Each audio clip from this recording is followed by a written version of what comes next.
Jelang putusan sidang sengketa Pilpres 2024 yang bergulir di Mahkamah Konstitusi, sejumlah karangan bunga mengatasnamakan komunitas maupun masyarakat memenuhi lingkungan gedung Mahkamah Konstitusi Jakarta Pusat.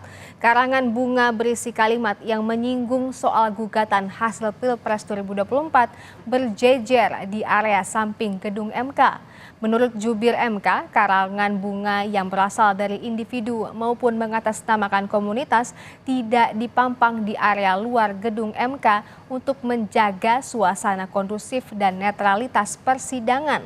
Menurut rencana, karangan bunga akan dibersihkan sebelum sidang putusan berlangsung pada hari Senin tanggal 22 April 2024.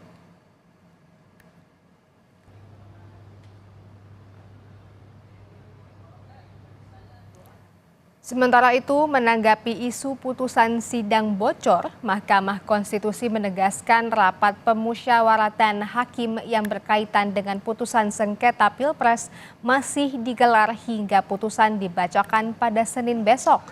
Juru bicara MK Fajar Laksono, meski rapat bisa selesai lebih cepat, tergantung dinamika para hakim. Namun hingga kini masih berlangsung.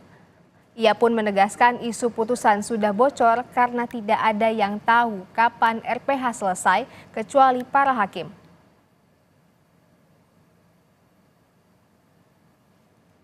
RPH itu karena kita nggak bisa ngakses ya, RPH itu kan tertutup. Jadi saya nanti taunya sama seperti teman-teman, hasil RPH itu ketika nanti diucapkan itu, kita juga baru tahu apakah musyawarah mufakat, apakah seperti apa. Nanti kita tahu itu di putusan di bagian akhir itu kan. Nggak tahu, nggak ada yang tahu kecuali hakim konstitusi dan petugas-petugas kita yang bersumpah.